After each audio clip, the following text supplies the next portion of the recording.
Good evening, everyone. On behalf of Biorix, I warmly welcome you all to today's Biorix expert session. Today's session is titled Microhabitats Matter: How Stream Habitats Shape Fish Diversity in the Western Ghats. Streams and rivers of the Western Ghats are home to a remarkable diversity of freshwater fishes, many of which depend on very specific microhabitats to survive. Today, we will gain deeper insights into how these habitats shape fish diversity and what this means for conservation. It is my pleasure to introduce our speaker for today, Dr. Ruby Thomas. She is an assistant professor in the Department of Zoology at St. Berchmans College, Changanasheri, Kerala. She holds a PhD in zoology from Mahatma Gandhi University, Kottayam, and her research focuses on stream ecology, freshwater fish ecology, and the conservation of freshwater ecosystems in the Western Ghats.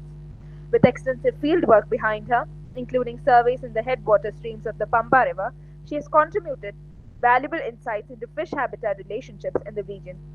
She also serves as a reviewer for peer-reviewed scientific journals and has been a member of an expert committee for biodiversity surveys under the Kerala State Biodiversity Board, making her a distinguished voice in freshwater biodiversity research. We're truly honored to have her with us today. Without further ado, I invite Dr. Ruby Thomas to begin today's session. Over to you, ma'am. Thank you.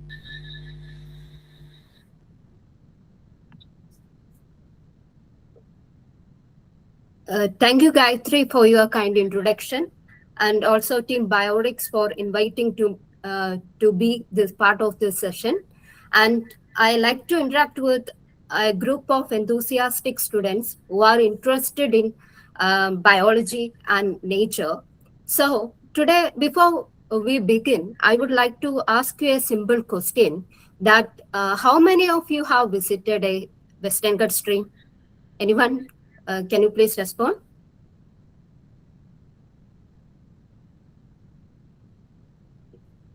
Or you can just write it down in the comment box.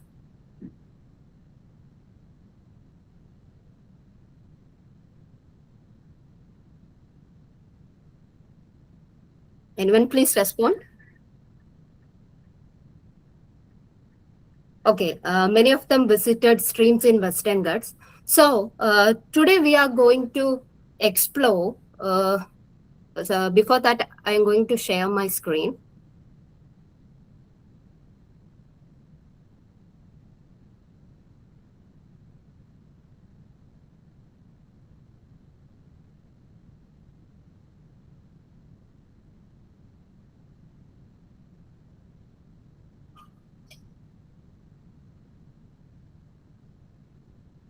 Is it visible?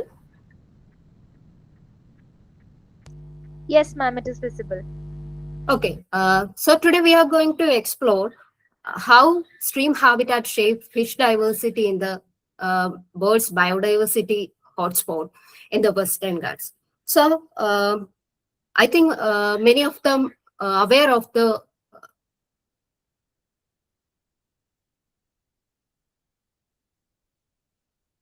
sorry.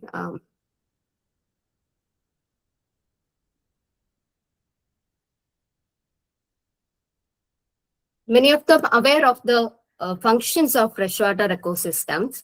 So when we consider freshwater ecosystem, it occupies less than 1% of Earth's surface, but it supports disproportionately a high biodiversity. And we already knew there are the freshwater ecosystems are classified into two, lotic and lentic ecosystems. And lotic and ecosystems, they are usually flowing like rivers and streams are dynamic ecosystems, and there are also lentic ecosystems that are stagnant freshwater ecosystem, and wetlands that are also freshwater ecosystem, and they are seasonal or permanently waterlogged areas that also support a large variety of animal and plant species. And these freshwater ecosystem provide many ecological and economic importance, and they provide drinking water, food, irrigation, and in the ecological sense, they usually control flood, and it provides habitat for various flora and fauna, and also it helps in natural water filtration. And when we come into Western Ghats, It is one of the world's most important biodiversity hotspot, and it is known for rich endemism and high species richness. And a large variety of fishes, mollusks, dragonflies, damselflies, and aquatic plants were recorded from there. And it is also known as water tower, and it usually provide many habitat, and it contain rivers, streams, forest streams that are usually entirely different from the rivers that we seen in the lowland areas. And Myristica Sams, that is another ecosystem that is seen associated with the Western Ghats. And many different kinds of ecosystems are there in the Western Ghats. So we usually perceive stream as a uniform entity, that is a body of flowing water. But when we look at the stream, it is usually a mosaic of different habitat. So let's see what is the structural hierarchy in stream environment. So we can consider stream as nested system, and where we can see larger landscape features, and that usually shape the smaller habitat unit, and those smaller unit usually support the organisms living there and also the aquatic vegetation. It usually support both flora and fauna, and each level influences one below it. If we look at the watershed, for example, if we destroy a large patch of forest there, it will ultimately lead to sedimentation in the lower areas, lower habitat unit. അങ്ങനെ ഒരു connections ഇതിനകത്തുണ്ട്, and there is a word called stream continuum. ഈ ഒരു continuous ആയിട്ടുള്ള flow ഉണ്ടെങ്കിൽ മാത്രമേ ഒരു proper ആയിട്ടുള്ള ഒരു എക്കോസിസ്റ്റം നമുക്ക് കിട്ടത്തുള്ളൂ. And in a broader sense, we can classify the Western Ghats freshwater ecosystems into drainage basin watershed. That is the largest level that usually control climate, geology, and sediment supply in a larger scale. And there is another stream network that is usually the branching of the largest level, the watershed. And it is almost a tree-like layout of tributaries. And then it is again subdivided into segment or stream reach. It is a stretch of stream which is similar to usually a small segment of channel form, and also geomorphic setting. And the channel units, then again we can see the channel units are there. They are usually riffle, pool, run, glide, cascade, and that usually create local flow differences. And again, it is subdivided into microhabitat. That is usually the small scale features like stone. So, നമ്മളിങ്ങനെ ഈ ഒരു large സ്കെയിലിൽ western gut സ്ട്രീമിനെ നോക്കുകയാണെങ്കിൽ usually the fishes living in the main water column or in the watershed, they usually move to the lower segments for food or any other purpose. And also they usually choose their own microhabitat features. And we are usually accepting the habitat classification system proposed by Green et al. In 1999. The above we seen was usually broad level classification system. And according to Green et al., the habitat hierarchy is classified into three: macrohabitat, mesohabitat, and microhabitat. Usually, macrohabitat is the large scale entity that usually ranges from 10 meter to 100 kilometers, sorry, not in meter, it is from 10 to 100 kilometers that usually cover a large spatial area or landscape. And it is divided into mesohabitat. The macrohabitat parameters like climatic conditions and stream geomorphology that usually influence the mesohabitat parameters. So mesohabitat, it usually we measure in terms of few meters, 10 meters to 100 meters in that scale. That is usually an intermediate habitat classification system between macrohabitat and microhabitat. And riffle, pool, all these features belong to mesohabitat. And in the case of microhabitat, it usually involves few, like it is very few in scale. That is usually it ranges from few centimeters or sometimes it measures only millimeters. For example, a leaf litter composition in the stream, or pebble, cobble, or this kind of small features form as microhabitat units. And in Western Ghats, we can see there are three types of streams. Perennial streams are there, intermittent streams are there, and also ephemeral streams. We can see ephemeral streams only during monsoon period. If we go to Western Ghats now, we can see these kind of ephemeral streams. Numerous ephemeral streams are there in the Western Ghats. Perennial streams are those streams that are always flowing. The water content is always there, and it is provided. The primary source of water in perennial stream is the base flow or the groundwater. That's a major source. And it is supplemented with the precipitation or surface runoff. ഇപ്പം മഴയൊക്കെ പെയ്ത് ബാക്കി വരുന്ന water എല്ലാം കൂടിയാണ് ഇതിനെ Nourish ചെയ്യുക. So it is almost full through out the year എപ്പോഴും അവൈലബിൾ ആയിട്ടുള്ള സിസ്റ്റം ആണ് പെരിനിയൽ സ്ട്രീംസ് എന്ന് പറയുന്നത്. In the case of intermittent streams, it usually shows some seasonal flow, and water is only, we can see the water only associated with the pools, and there are shallow and deep pools. So our particular areas water and organisms are mostly associated with these pools. And ephemeral streams, I already said about that. It is only active after the rain. For hours or few days. It is only activated after the precipitation. So it is very common in the hills of Western Ghats, and it nourishes the perennial streams. And it is highly important because it transports water, nutrient, and organic matter to the perennial stream systems. And it is characterized by low flow velocity, but in the case of it associated with precipitation, you can see high current velocity in the ephemeral stream. And it is very important because it provides temporary habitat for the fishes. And it also provides shelter to many juvenile fishes in the Western Ghats areas.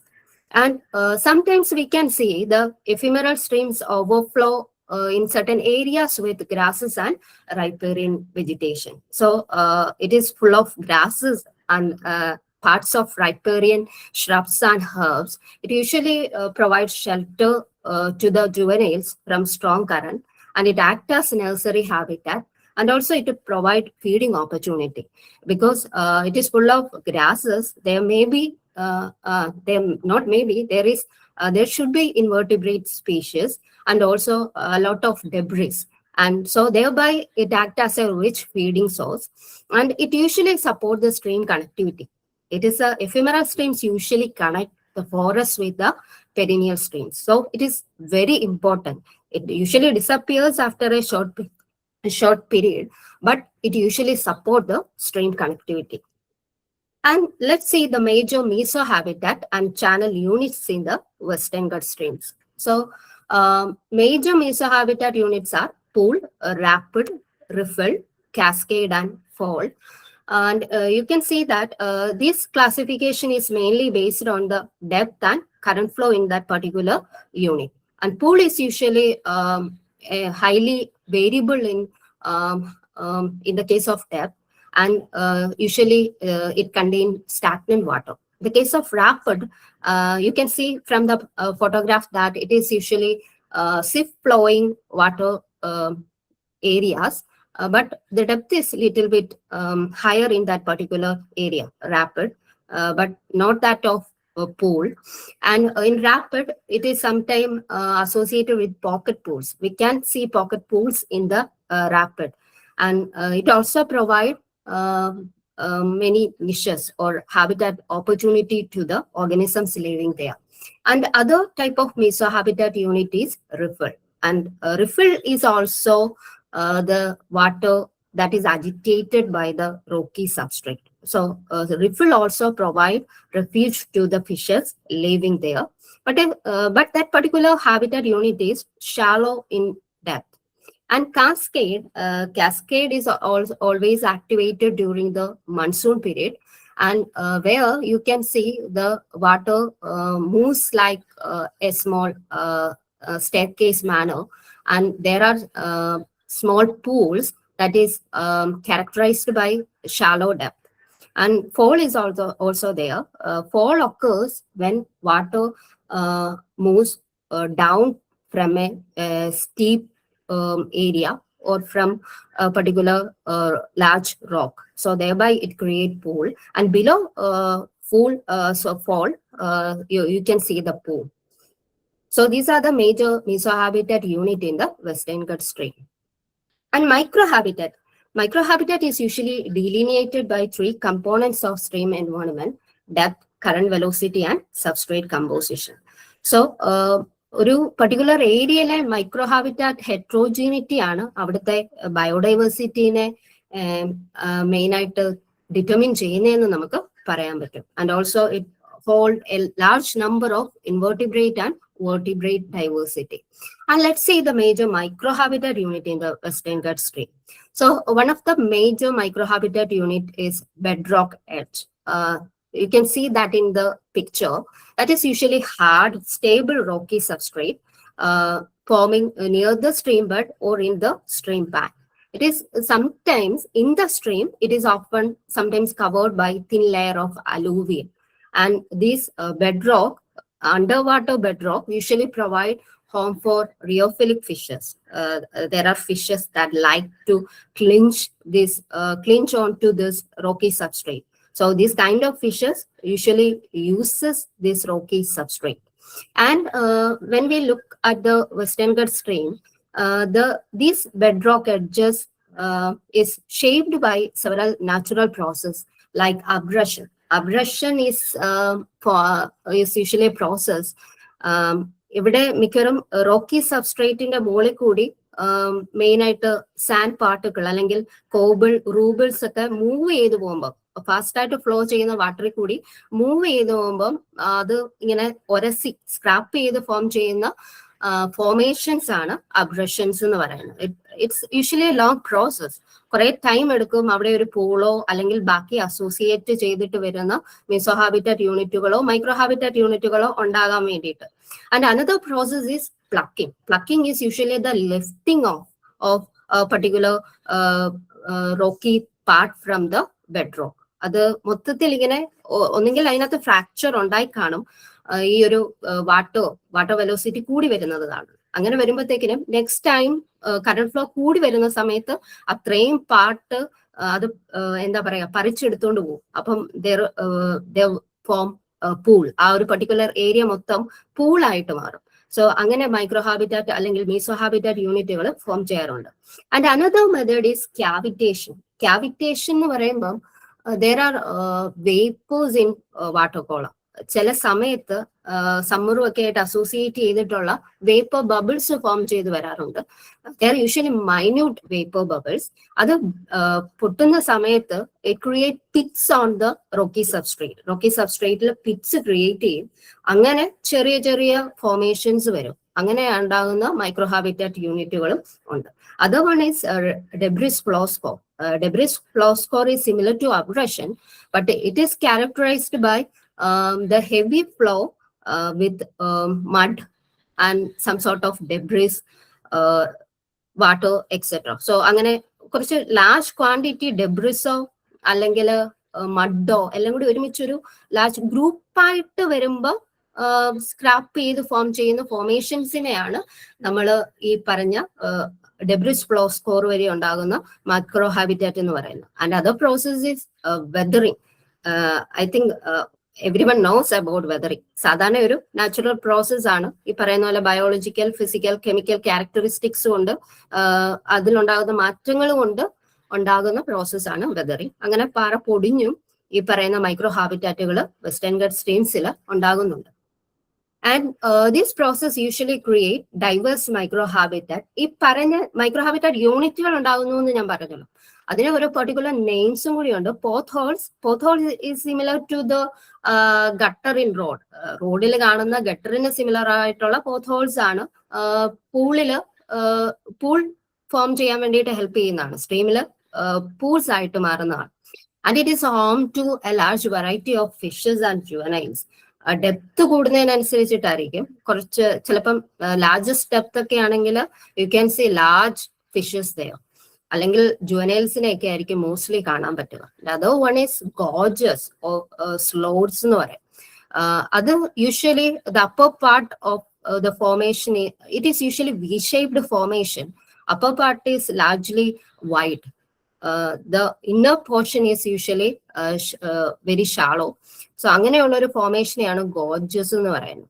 Slot എന്ന് പറയുമ്പോൾ correct സ്ലോട്ടുകൾ അറിയാലോ, അതുപോലെയുള്ള ഫോർമേഷൻസിനെയാണ് slot എന്ന് പറയുന്നത്. So അതിന്റെ ആ ഒരു ഡെപ്ത് ഒക്കെ വെച്ചിട്ടായിരിക്കും ഫിഷസ് ഇത് ചൂസ് ചെയ്യുക. The other one is step pools. Step pool is usually created by, look at the picture B, that is a step pool. It is almost like a staircase. Staircase പോലെയാണ്. സ്റ്റെയർകേസിൽ കൂടി water flow ചെയ്താൽ എങ്ങനെ ഇരിക്കും, അതാണ് നമ്മുടെ step pool എന്ന് പറയുന്നത്. ഓരോ ടൈം കഴിയും തോറും ആ ഒരു സ്റ്റെപ്പുകളായിട്ട് തന്നെ ക്രിയേറ്റ് ചെയ്ത് വരുന്നതാണ്. സോ there are മുമ്പ് പറഞ്ഞ പോലെ ഫോൾസ് ക്രിയേറ്റ് ചെയ്യും, അതിന്റെ താഴെ പൂൾസ് ക്രിയേറ്റ് ചെയ്യും, റിഫിൾസ് ക്രിയേറ്റ് ചെയ്തിട്ടൊക്കെ വരും. സോ അങ്ങനെയുള്ള ഫോർമേഷൻസിനെയാണ് സ്റ്റെപ്പ് പൂൾസ് എന്ന് പറയുന്നത്. And other one is abrasion flute. You can see it at the picture C.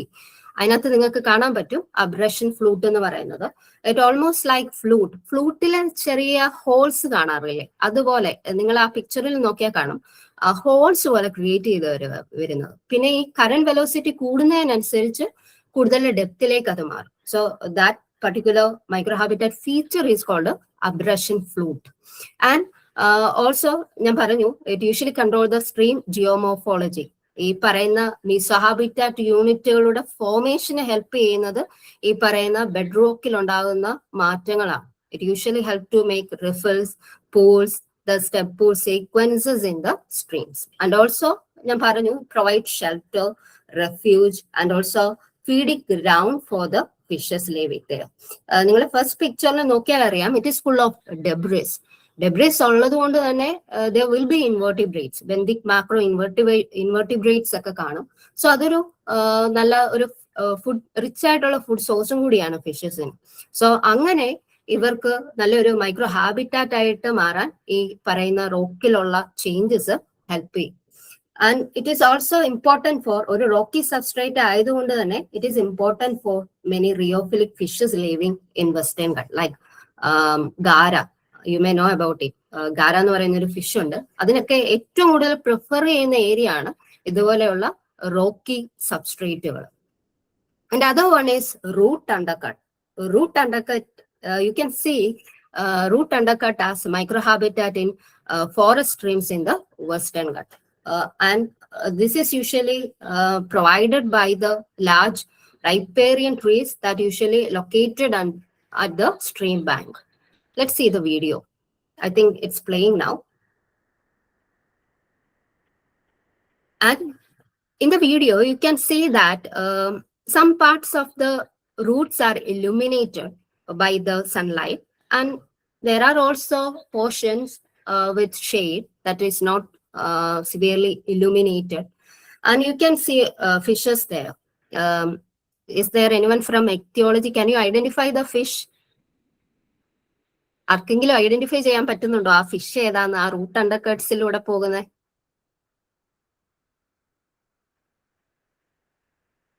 Yes, Haludaria. That is Haludaria melanampyx. Haludaria മെലനാംബിക്സിന്റെ പ്രത്യേകത എന്ന് പറയുന്നത് it usually is in associated with these kind of structures, root undercuts, which is also rich in പറഞ്ഞ പോലെ ഡെബ്രിസുമായിട്ടൊക്കെ കൂടുതൽ associate ചെയ്ത് കാണുന്ന, അത് മൈക്രോ ഹാബിറ്റാറ്റ് ആയിട്ട് ചൂസ് ചെയ്യുന്ന ഒരു ഫിഷാണ് Haludaria. And it's mostly you can see near the stream bank. ഈ സ്ട്രീം ബാങ്കിന്റെ അടുത്താണ് നിങ്ങൾക്ക് ഇതിനെ മെയിൻ ആയിട്ട് കാണാൻ പറ്റുക. And it also the root undercuts create shaded habitat by reducing the light intensity. We already seen that. And it also offer refuge from predators. വലിയ വേരുകളൊക്കെ ഇടയ്ക്കുണ്ട്, പിന്നെ റൂട്ട് സബ് ഡിവൈഡ് ചെയ്ത് ചെറിയ പാർട്സ് ആയിട്ട് മാറുന്നുണ്ട്. അതുകൊണ്ട് തന്നെ ഈ പ്രെഡേറ്ററിൽ നിന്ന് ഒളിക്കാനൊക്കെ പറ്റിയിട്ടുള്ള ഒരു സ്ഥലം കൂടിയൊക്കെയാണ്. And especially for juveniles and small fishes. And also it serve as spawning and nursery habitat. And it support the fish fry by providing food and protection. you can see a large number of debris trapped in that particular area. So അങ്ങനെ അത് BMI ബെന്തിക് macro ഇൻവെർട്ടിബ്രേറ്റിന്റെ production കാരണവും അങ്ങനെ ഫുഡും പ്രൊട്ടക്ഷനും ഒക്കെ അവിടെ തന്നെ കിട്ടുന്നുണ്ട്. That is an important favorite microhabitat of many fishes. And also it trap organic debris, and it also reduce the impact of strong current. Mainly മൺസൂണും ഒക്കെ ആയിട്ട് അസോസിയേറ്റ് ചെയ്ത് വരുന്ന ഹെവി റൺ ഓഫുകളൊക്കെ ഉണ്ട്. സോ അതിനെയൊക്കെ ഓവർകം ചെയ്യാൻ വേണ്ടിയിട്ടും ഇങ്ങനെയുള്ള റൂട്ട് ഫീച്ചേഴ്സ് ഹെൽപ്പ് ചെയ്യും. And also it help to stabilise stream bank, and it helps to maintain habitat complexity. And other one is boulder and cobble. It usually provide a feeding and breeding ground to many fishes, and also it provide hiding places for small fishes. ഈ ലോച്ചസ് ഒക്കെ ഉണ്ട്. There are certain loches, Misonema kailas. So അങ്ങനെയുള്ള fishes use ചെയ്യുന്ന major hide out ആണ് ഈ പറയുന്ന boulder and cobble എന്ന് പറയുന്നത്. And also it regulate flow regimes, and ഈ ഒരു ഹാബിറ്റാറ്റ് ഹെട്രോജനിറ്റി അവർ പ്രൊവൈഡ് ചെയ്യുന്നുണ്ട്. സോ അങ്ങനെ റിഫിൾസ് ഒക്കെ ഉണ്ടാകാനുള്ള ഒരു മേജർ റീസൺ എന്ന് പറയുന്നത് ഇങ്ങനെയുള്ള കോബിൾ ആൻഡ് റൂബിൾ ആണ്. സോ അങ്ങനെ മൈക്രോ ഹാബിറ്റാറ്റ് ആയിട്ട് ആക്ട് ചെയ്യുന്ന ഇത് നമ്മൾ മീസോ ഹാബിറ്റാറ്റിലും കാണും. മൈക്രോ ഹാബിറ്റാറ്റ് ആയിട്ട് ആക്ട് ചെയ്യുന്ന ഒരെണ്ണമാണ് ബോൾഡർ ആൻഡ് കോബിൾ ബെഡ് എന്ന് പറയുന്നത്. Next is another one, you can see woody debris. Woody debris usually helps in pool formation and sedimentation. ഇപ്പം ഒരു പർട്ടിക്കുലർ വെസ്റ്റേൺ ഗട്ട് സ്ട്രീമിൽ ഒരു വലിയ മരം, മിക്കറും many of the streams are flows through the forested area. അപ്പം trees ഒക്കെ വന്ന് വീഴാനുള്ള chances കൂടുതലാണ്. അങ്ങനെ വന്ന് ട്രാപ്പ് ആകുന്ന woody debris. Woody debris is usually classified into two. There are large woody debris and small woody debris. So ഇങ്ങനെ woody debris വന്ന് വീഴുന്ന സമയത്ത് it usually accumulate the sediment. ഈ ഒഴുകി വരുന്ന വെള്ളത്തിലുള്ള സെഡിമെന്റിനെ മൊത്തം ട്രാപ്പ് ചെയ്യും, and it lead to sedimentation, and also there is pool formation. അവിടെ ഡെബ്രിസ് ഒക്കെ വന്ന് ട്രാപ്പ് ചെയ്യുമ്പോഴത്തേക്കും ചെറിയൊരു പൂളായിട്ട് അങ്ങ് ഇത് ഡെവലപ്പ് ചെയ്യും. ആൻഡ് ആ ഒരു പെർട്ടിക്കുലർ ഏരിയയിൽ കറന്റ് വെലോസിറ്റി വളരെ കുറവായിരിക്കും. And it usually support alga. പതിയെ അവിടെ ആൽഗൽ ഗ്രോത്ത് സ്റ്റാർട്ട് ചെയ്യും. പിന്നെ ഓൾസോ ഇറ്റ് പ്രൊവൈഡ് ഷെയ്ഡ്. ആ വുഡി ഡെബ്രിസിന്റെ തൊട്ട് താഴെ ലൈറ്റ് എന്തായാലും വരത്തില്ല. സോ ഷെയ്ഡ് ഇത് പ്രൊവൈഡ് ചെയ്യും. And also it attract many invertebrate. So അവിടേക്ക് കൂടുതൽ ബെന്തിക് മാക്രോ ഇൻവെർട്ടിബ്രേറ്റ്സ് വരും, അതിന്റെ കോളനൈസേഷൻ നടക്കും. So it become very rich habitat ആയിട്ട് മാറും, ഹാബിറ്റാറ്റ് ഇംപ്രൂവ്മെന്റിന്റെ കാരണമായിട്ട് മാറും. അപ്പം ഈ ഫുഡ് സോഴ്സസും ബാക്കിയുള്ള ഫെസിലിറ്റീസും എല്ലാം അവൈലബിൾ ആയതുകൊണ്ട് ഫിഷസ് കൂടുതൽ ഇങ്ങനെയുള്ള ഏരിയയിലേക്ക് അട്രാക്ട് ചെയ്യപ്പെടും. And that particular area become their favourite micro habitat. അങ്ങനെ മാറുന്ന ചേഞ്ച് ആകുന്ന ഒരു മൈക്രോ ഹാബിറ്റാറ്റ് ആണ് ഒരു വുഡി ഡെബ്രിസ് സ്ട്രീമിലേക്ക് വന്നു കഴിയുമ്പോഴത്തേക്കിനും കാണാൻ നമുക്ക് പറ്റുന്നത്. And also in some streams we can see submerged woody debris and driftwood. We mainly use the term driftwood. So ഈ driftwood വരുന്ന സമയത്ത് ഈ പറഞ്ഞതുപോലെ തന്നെ it trap the debris. In the second picture അതൊരു ചെറിയൊരു ട്വിഗോ ഒരു ചെറിയ ബ്രാഞ്ചോ എന്തോ ആണ്, വലിയ വലിപ്പമൊന്നുമില്ല. ഇതവിടെ വന്ന് ബ്ലോക്ക് ആയപ്പോഴത്തേക്കിനും കറണ്ടിന്റെ കൂടെ വന്ന ഡെബ്രിസ് എല്ലാം കൂടി ലീഫ് ലിറ്ററും എല്ലാം കൂടി വന്ന് അടിഞ്ഞേക്കുകയാണ്. The next step will be pool formation. അടുത്തതായിട്ട് അവിടെ നടക്കാൻ പോകുന്ന പൂൾ ഫോർമേഷൻ ആയിരിക്കും. ഇത് ഇനിഷ്യൽ സ്റ്റേജിൽ മൈക്രോ ഹാബിറ്റാറ്റിന്റെ ഫോർമേഷൻ ആണ്. It usually create many ecosystem. Micro habitat ആയിട്ട് മാറും. ഇവിടെ പിന്നെ ഫിഷസ് അസംബിൾ ചെയ്യുന്നതായിട്ട് കാണാം. സോ നമ്മളെ സംബന്ധിച്ച് വെസ്റ്റേൺ ഘട്ടില് കാണുന്ന ഈ പറയുന്ന ട്രീകളൊക്കെ വീണ് അതിനുശേഷം ഫോം ചെയ്യുന്ന ഒരു മൈക്രോ ഹാബിറ്റാറ്റ് ആണ് ഈ പറയുന്ന വുഡി ഡെബ്രിസ് എന്ന് പറയുന്നത്. And also we can see exposed woody matter there. വലിയ വലിയ ട്രീസ് എക്സ്പോസ് ചെയ്ത് കിടക്കുന്ന ട്രീസ് നിങ്ങൾക്ക് വേണമെങ്കിൽ കാണാം വെസ്റ്റേൺ ഗട്ട് സ്ട്രീമിൽ. Usually provide basking and perching sites for both reptile and bird. Okay, ഒരിക്കലും ഫിഷിനെ മാത്രമല്ല അവർ സപ്പോർട്ട് ചെയ്യുന്നത്, ബേർഡ്സിന് വേണമെങ്കിൽ വന്നിരിക്കാം, റെപ്റ്റൈലിന് വന്നിരിക്കാം. And also they can catch their prey. Birds വന്നിരിക്കുന്ന ബേർഡ്സിന് താഴെയുള്ള ഇൻവെർട്ടിബ്രേറ്റിനെയോ ഫിഷസിനെയോ ഒക്കെ പിടിക്കാൻ പറ്റും. സോ അങ്ങനെ അത് സപ്പോർട്ട് ചെയ്യുന്നുണ്ട്. And also to the fishes ഇതൊരു വിഷ്വൽ ഐസൊലേഷന് ഹെൽപ്പ് ചെയ്യുന്നുണ്ട്. ഈ ബേർഡ് നോക്കുമ്പോൾ പെട്ടെന്ന് കാണത്തില്ല, ഇതിന്റെ താഴെയൊക്കെ വന്നിട്ട് ഹൈഡ് ചെയ്തിരിക്കും. So thereby it ensures the visual isolation. So ഇങ്ങനെ ഹെൽപ്പ് ചെയ്യുന്ന ഒരു മൈക്രോ ഹാബിറ്റാറ്റ് ആണ് വുഡി ഡെബ്രിസ് എന്ന് പറയുന്നത്. So there are emergent woody matter, submerged woody debris or drifts are there. So അങ്ങനെ പല രീതിയിൽ ഇത് ഹാബിറ്റാറ്റ് ക്രിയേറ്റ് ചെയ്യുന്നുണ്ട്, മൈക്രോ ഹാബിറ്റാറ്റുകൾ ക്രിയേറ്റ് ചെയ്യുന്നുണ്ട്. Another one is artificial substrate.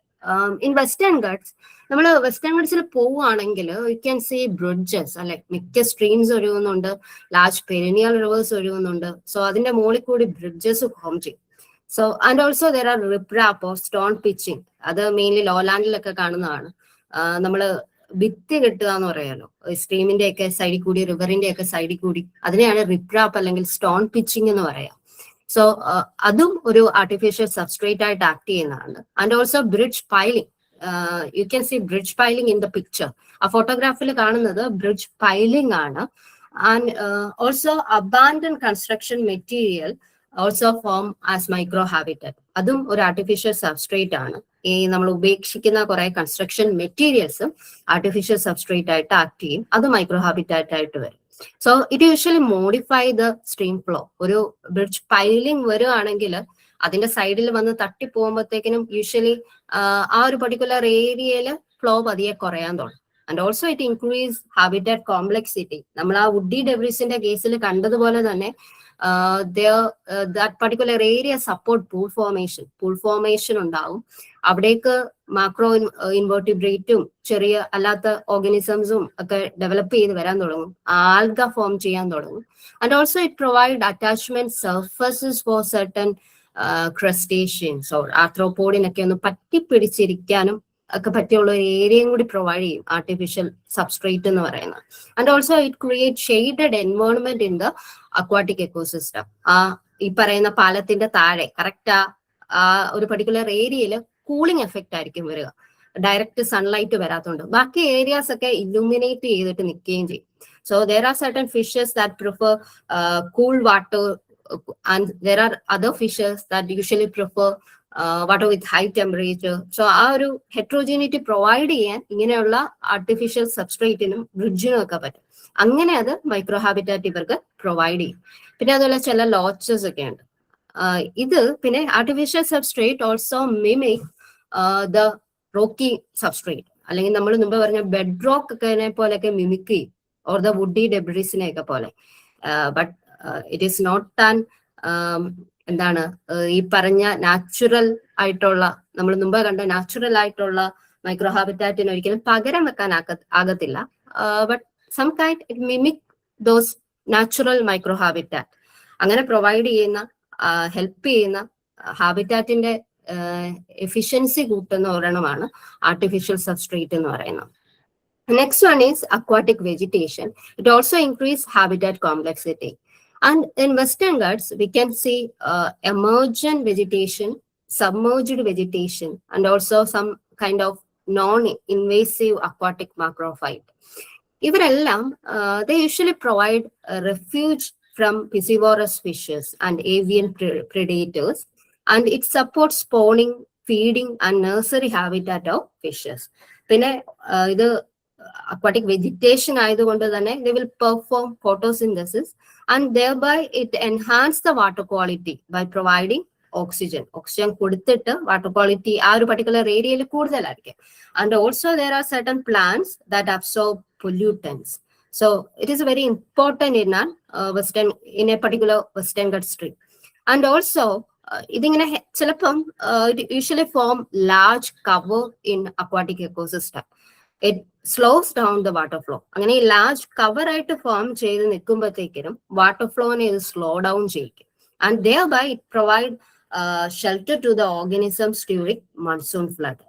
And also റെഫ്യൂജും എല്ലാമായിട്ട് ആക്ട് ചെയ്യുന്ന ഒന്നാണ് ഈ പറയുന്ന അക്വാട്ടിക് വെജിറ്റേഷൻ എന്ന് പറയുന്നത്. And also it trap sediments and organic matter and thereby it improve habitat stability. And in the picture, you can see cryptocoryne, that is usually a submerged plant. അത് ഒരു under water photograph ആണ്. ക്രിപ്റ്റോകോറിനെ എന്ന് പറയുന്ന ഒരു species ആണ്. അതാണെങ്കിലും heavy current flow ഉള്ള ടൈമിൽ എടുത്തൊരു ഫോട്ടോ ആണ്. And it usually slows around the water flow there. ആ ഒരു പർട്ടിക്കുലർ ലൊക്കാലിറ്റിയിലെങ്കിലും ഇവരുള്ളടുത്ത് ഫ്ലോ ഒന്ന് കുറച്ച് സ്റ്റേബിൾ ആകാൻ, ഒന്ന് സ്റ്റാഗ്നന്റ് ആയിട്ടെങ്കിലും നിൽക്കാൻ ഇത് ഹെൽപ്പ് ചെയ്യുന്നുണ്ട്. സോ അങ്ങനെ പ്രൊവൈഡ് ചെയ്യുന്നതാണ് ഇങ്ങനെയുള്ള അക്വാട്ടിക് വെജിറ്റേഷന്റെ patches. It act as micro habitat in Western Ghat stream. This is a large cover of Lagenandra. And in the picture you can see that is an example of intermittent stream. ഇത് dry പീരീഡിൽ എടുത്ത ഫോട്ടോഗ്രാഫാണ്. അതുകൊണ്ട് തന്നെ ഒരു particular ഏരിയയിൽ മാത്രമേ നിങ്ങൾക്ക് water column കാണാൻ പറ്റത്തുള്ളൂ. And when during the monsoon season it will be covered with entire water. ഇത് ഫുള്ള് ആക്റ്റീവ് ആവും ഈ പ്രസിപ്പിറ്റേഷൻ മൺസൂൺ ടൈം ആകുന്ന സമയത്ത്. അപ്പം ഈ ഒരു കവർ കണ്ടല്ലോ, ആ കവർ ഫുൾ ടൈം വാട്ടറിന്റെ അണ്ടറിലേക്ക് വരും. അത്രയ്ക്ക് ഹെവി ആയിട്ട് വെള്ളം ഈ പർട്ടിക്കുലർ സ്ട്രീംസിൽ വരും. പിന്നെ and also these aquatic vegetation act as corridor. ഈ ഫോറസ്റ്റിനെയും ഇത് പർട്ടിക്കുലർ സറൗണ്ട് ചെയ്ത് നിൽക്കുന്നത് ഫോറസ്റ്റ് ആണ്. ഫോറസ്റ്റിനെയും ഈ അക്വാട്ടിക് വാട്ടർ ബോഡിനെയും കൂടി കണക്ട് ചെയ്യുന്ന ഒരു കോറിഡോർ ആയിട്ടും ഈ അക്വാട്ടിക് വെജിറ്റേഷൻ ആക്ട് ചെയ്യുന്നുണ്ട്, ഇങ്ങനെയുള്ള large patches. And another one is undercut bank. It is usually formed by erosion of stream bank in fast flowing L streams. And thereby it is characterized by an overhanging bank with deep water beneath. ഇത് ശരിക്കും ഇങ്ങനെ water അടിച്ചൊഴി വരുമ്പോഴത്തേക്കിനും ഇതിന്റെ താഴത്തെ portion അങ്ങ് എടുത്തോണ്ട് പോകും. അങ്ങനെ form ചെയ്യുന്നതാണ് ഈ പറയുന്ന അണ്ടർകട്ട് ബാങ്ക് എന്ന് പറയുന്നത്. നമ്മൾ വിചാരിക്കുന്നതിലും കൂടുതലായിരിക്കും ഇതിന്റെ ഡെപ്ത് വരിക. ഈ നിങ്ങൾ ഈ ഫോട്ടോഗ്രാഫിൽ കാണുന്ന ആ ഒരു പർട്ടിക്കുലർ മൈക്രോ ഹാബിറ്റാറ്റിന് ഈ താഴേക്ക് നോക്കിക്കഴിഞ്ഞാൽ ഏകദേശം ഒരു 1.5 മീറ്റർ to 2 മീറ്റർ അകത്തോട്ട് മെഷർമെന്റ് ഉണ്ട്. അതുപോലെ നല്ല ഡെപ്ത് ഉള്ള ഏരിയ ആണ് ഈ കാണിച്ചേക്കുന്ന ലൊക്കാലിറ്റി എന്ന് പറയുന്നത്. So it usually provide refuge from predator for large fishes and juvenile. And ഈ പറയുന്ന പർട്ടിക്കുലർ ഹാബിറ്റാറ്റ് തന്നെ ഹൈലി ഹെട്രോജീനസ് ആണ്. It usually support high macro invertebrate diversity, and also it provide a rich food source to the fishes living there. ഫിഷസിനാണെങ്കിലും ബാക്കി ഓർഗാനിസത്തിനാണെങ്കിലും നല്ലപോലെ food resource provide ചെയ്യാനും ഇങ്ങനെയുള്ള undercut ബാങ്കുകൾക്ക് പറ്റുന്നുണ്ട്. സോ വെസ്റ്റേൺ ഗൾഫ് സ്ട്രീമിൽ നിങ്ങൾക്ക് വിറ്റ്നസ് ചെയ്യാൻ പറ്റുന്ന ഒരു മൈക്രോ ഹാബിറ്റാറ്റ് ആണ് ഈ പറയുന്ന അണ്ടർകട്ട് ബാങ്ക് എന്ന് പറയുന്നത്. അത് പല ഡെപ്തിലും അകത്തോട്ട് ഇന്ന ഡയമീറ്റർ അകത്തോട്ടൊക്കെ കുറച്ചേറെ പല വേരിയേഷനുകളുള്ളത് നിങ്ങൾക്ക് ഒബ്സർവ് ചെയ്യാൻ പറ്റും. And other one is overhanging. Overhanging that particular facility is provided by riparian vegetation. ഇപ്പൊ നമ്മൾ ഇതിപ്പോ ഒരു ഫോറസ്റ്റ് എടുക്കുകയാണെങ്കിൽ നിങ്ങൾ ആ പിക്ചറിൽ കാണുന്നത് ഒരു ഫോറസ്റ്റ് അല്ലെങ്കിൽ ഒരു പർട്ടിക്കുലർ റൈപ്പേറിയൻ വെജിറ്റേഷൻ എന്താണ് ഒരു സ്ട്രീം സിസ്റ്റത്തിന് പ്രൊവൈഡ് ചെയ്യുന്ന അതിന് കൊടുക്കുന്ന ഫങ്ഷൻസ് എന്തൊക്കെയാണെന്നാണ് കാണുന്നത്. So there you can see നമ്മൾ ആ റൂട്ട് അണ്ടർകട്ട്സിന്റെ മൈക്രോ ഹാബിറ്റാറ്റ് കണ്ടായിരുന്നല്ലോ. സോ ലൈറ്റ് ഇലുമിനേഷൻ ഡിഫറെന്റ് ആയിരിക്കും എന്ന് പറഞ്ഞു. ഹൈ കനോപ്പി വരുന്നിടത്ത് ലൈറ്റ് ഇലുമിനേഷൻ കുറയും, കനോപ്പി ഇല്ലാത്തടുത്ത് ലൈറ്റ് ഇലുമിനേഷൻ കൂടും. So thereby it usually create microclimatic conditions. So ആ ഒരു പർട്ടിക്കുലർ ഷെയ്ഡിങ് മൈക്രോക്ലൈമാറ്റിക് കണ്ടീഷൻസ് സ്ട്രീമിൽ ഉണ്ടാക്കും. അതിനനുസരിച്ച് വാട്ടർ ടെമ്പറേച്ചർ മാറും. അതിനനുസരിച്ച് വാട്ടർ ടെമ്പറേച്ചർ പ്രിഫർ ചെയ്യുന്ന പർട്ടിക്കുലർ ഫിഷസ് അവിടേക്ക് വരും. And also it provide large woods to the system. അത് നമ്മൾ കണ്ടതാണ് വുഡി ഡെബ്രിസ് ആയിട്ട് കൊടുക്കുന്നത്. And other subsidies include invertebrate. ഈ പറയുന്ന ട്രീസിൽ ചെറിയ ഇൻസെക്റ്റുകൾ കാണാം, അല്ലെങ്കിൽ വേറെ എന്തെങ്കിലും ആനിമൽസ് എന്തെങ്കിലുമൊക്കെ കാണാം. സോ അത് വന്ന് വീഴുമ്പോഴത്തേക്കിനും അതും ഒരു ഫുഡ് സോഴ്സ് ആയിട്ട് മാറുക ചെയ്യുന്നത്. പിന്നെ ഡെബ്രിസ് ഇലകളും ലീഫ്ലെറ്ററും ഒക്കെ വന്ന് വീഴും, അതും എല്ലാം ഇതിലേക്ക് ഒരു വെൽത്ത് ആയിട്ട് മാറും. And also the riparian vegetation provide bank stability. അതിനെ പർട്ടിക്കുലർ ഏരിയയിൽ ആ ബാങ്കിനെ സ്റ്റേബിൾ ആയിട്ട് നിർത്താൻ ഹെൽപ്പ് ചെയ്യുന്നതും ഓവർ ഹാങ്കിങ് ആണ്. And hydrochory is the dispersal of seeds by water. അതിനും ഒരു ഫെസിലിറ്റി സ്ട്രീം അവർക്ക് ചെയ്തു കൊടുക്കുന്നുണ്ട് റൈപ്പേറിയൻ വെജിറ്റേഷൻ. പിന്നെ നമുക്കറിയാവുന്നതാണ് helps in biogeo chemical cycling, അതിനും ഹെൽപ്പ് ചെയ്യുന്നുണ്ട്. പിന്നെ ഫ്ലഡിങ്ങിനെയൊക്കെ ഒരു പരിധി വരെ കൺട്രോൾ ചെയ്യാനും ഒക്കെ ഇതുപോലെയുള്ള റൈപ്പേറിയൻ വെജിറ്റേഷൻ ഹെൽപ്പ് ചെയ്യും. അതിന്റെ ചെറിയൊരു പാച്ചാണ് നമ്മുടെ ഓവർ ഹാങ്കിങ് എന്ന് പറയുന്നത്. അത് usually a micro habitat feature ആണ്. And this a picture from Western Ghat. ഇത് നോക്കിയാൽ അറിയാം, the stream is usually with a large number of over hangs. ഒരുപാട് കാണാൻ പറ്റും. ആൻഡ് നിങ്ങൾ ജസ്റ്റ് ആ സ്ട്രീമിലോട്ട് നോക്കിയാൽ മതി, you can see the illuminated part.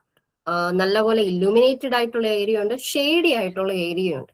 So overhangs provide shade and thermal refuge for fishes and also it protect the fishes from avian predators. ഇതിന്റെ ഇടയ്ക്കോടൊക്കെ വരണ്ടേ. സോ ഒരു പ്രൊട്ടക്ഷൻ ആയിട്ട് ആക്ട് ചെയ്യുന്നുണ്ട്. അതേസമയം ഇതിങ്ങനെ കിടക്കുന്നുണ്ട്, ട്രീ ആയതുകൊണ്ട് തന്നെ it also act as habitat for birds and other wildlife. ഇത് ഫോറസ്റ്റും കൂടി ആയതുകൊണ്ട് ബാക്കിയുള്ള വൈൽഡ് ലൈഫിനെ എല്ലാം ഇത് സപ്പോർട്ട് ചെയ്യുന്നുണ്ട്.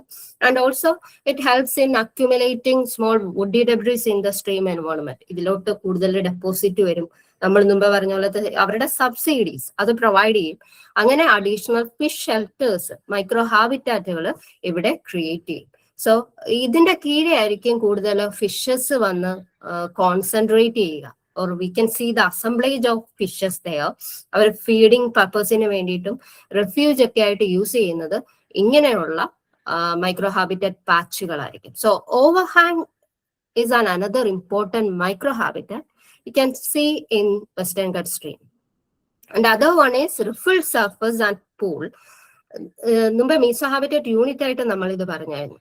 അറ്റ് എ ടൈം നമുക്ക് മീസോ ഹാബിറ്റാറ്റ് ആയിട്ടും മൈക്രോ ഹാബിറ്റാറ്റ് ആയിട്ടും കരുതാവുന്ന ഒരു സ്ട്രീമിന്റെ പാർട്ടാണ് റിഫിളും പൂളും എന്ന് പറയുന്നത്. ഇതെങ്ങനെ മൈക്രോ ഹാബിറ്റാറ്റ് ആകുമെന്ന് ചോദിച്ചു കഴിഞ്ഞാൽ റിഫിളിന്റെ ക്യാരക്ടറിസ്റ്റിക്സ് ഓൾറെഡി പറഞ്ഞു. Riffle is usually formed by when water flows through rocky substrata and there is the water is agitated by rocky substrata. അപ്പം ആ ഒരു അജിറ്റേഷൻ വരുമ്പോഴത്തേക്കിനും the particular area is rich in oxygen. Oxygen content അവിടെ കൂടുതലായിരിക്കും. So ഈ oxygen തന്നെ നല്ലപോലെ prefer ചെയ്യുന്ന ഡിസോൾഡ് ഓക്സിജൻ കൂടുതലുള്ള വാട്ടറിൽ ജീവിക്കുന്ന ഫിഷസ് ഉണ്ട്. സോ അങ്ങനെയുള്ള ഫിഷസിനെ സപ്പോർട്ട് ചെയ്യുന്നതാണ് ഈ റിഫിൾഡ് സർഫസ് എന്ന് പറയുന്നത്. പിന്നെ നമ്മൾ നോക്കിക്കഴിഞ്ഞാൽ riffle surface usually created by the boulder and cobble. അത് നമ്മൾ കണ്ടതാണ് ബോൾഡർ ആൻഡ് കോബിൾ എന്ന് പറയുന്നത്. സോ ആ ഒരു അതിന്റെ ഇടയിലുള്ള സ്പേസസ് ഫിഷസിന് റെഫ്യൂജ് ആയിട്ട് ആക്ട് ചെയ്യും, ഹൈഡ് ഔട്ടുകൾ പ്രൊവൈഡ് ചെയ്യും. പിന്നെ സർഫസ് ടർബുലൻസ് വരുന്നത് കാരണം മുകളിലൊരു ഡിസ്റ്റർബൻസ് ആണ്. It usually provide visual isolation to the fishes. ജുവനൈൽസിനൊക്കെ ആണെങ്കിൽ പെട്ടെന്ന് ബേർഡ്സ് ഒക്കെ പറന്നു പോയാൽ അവർക്ക് കാണാൻ പറ്റത്തില്ല.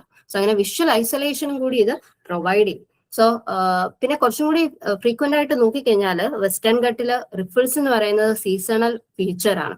മൺസൂണിന്റെ ടൈമില് ലാർജ് നമ്പർ ഓഫ് റിഫിൾസ് നിങ്ങൾക്ക് കാണാൻ പറ്റും. അതുമായിട്ട് അസോസിയേറ്റ് ചെയ്ത് ഫിഷസിനെയും കാണാൻ പറ്റും. പിന്നെ പോസ്റ്റ് മൺസൂൺ ബാക്കിയുള്ള ടൈമിലേക്ക് നോക്കിക്കഴിഞ്ഞാൽ അതങ്ങ് ഷ്രിങ്ക് ചെയ്യും, റിഫിൾസിന്റെ നമ്പർ അങ്ങ് കുറയാൻ തുടങ്ങും. പൂൾസ് എന്ന് പറയുന്നത് they are deep sections of stream with stagnant water. അത് നമ്മൾ ഓൾറെഡി പറഞ്ഞു. അത് നമ്മൾ പോയി ഒന്ന് നോക്കിക്കഴിഞ്ഞാൽ that is the safe zone of fishes എന്ന് വേണമെങ്കിൽ പറയാം. അല്ലെങ്കിൽ അവർക്ക് സേഫ് ആയിട്ട് കൺസിഡർ ചെയ്യാൻ പറ്റുന്ന ഒരു മൈക്രോ ഹാബിറ്റാറ്റ് ആണ് പൂൾ എന്ന് പറയാം. Because it is available through the year. പല ഡെപ്തിലാകുന്നേ ഉള്ളൂ. ഈ ഡെപ്ത് വേരിയേഷൻ തന്നെയാണ് പൂൾസിനെ പൂൾസ് ആക്കുന്നത്. സോ എപ്പോഴും ത്രൂ ഔട്ട് ഇവർക്ക് അവൈലബിൾ ആയിട്ടുള്ള കാര്യമാണ്. And also they obtain thermal heterogeneity. ഇഷ്ടമുള്ള ടെമ്പറേച്ചറിന് നിൽക്കാം. ഇപ്പൊ ഏറ്റവും മുകളിലാണെങ്കിൽ വാട്ടർ കുറച്ച് ഹീറ്റ് ചെയ്തിട്ടായിരിക്കും നിൽക്കുക, താഴേക്ക് വരുമ്പോൾ കൂളാകും എന്നറിയാലോ. സോ അവിടെ തന്നെ ഒരു സ്ട്രാറ്റിഫിക്കേഷൻ ഉണ്ട്. അതിനെ തന്നെ ഡിവൈഡ് ചെയ്ത് വേണമെങ്കിൽ ഫിഷസിന് മൈക്രോ ഹാബിറ്റാറ്റുകൾ ചൂസ് ചെയ്യാൻ പറ്റും. സോ ഒരു ചെറിയ പൂൾ ആണെങ്കിലും that act as A micro habitat.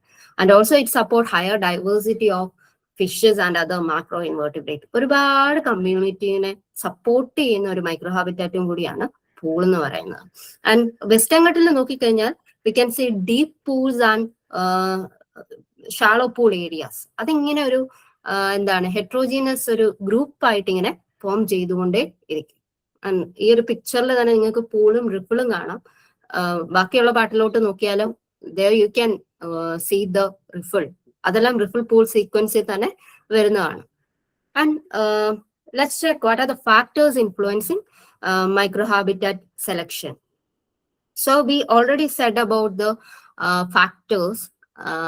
One factor is the substrate itself, and there are it is usually classified from coarse substrate to fine substrate.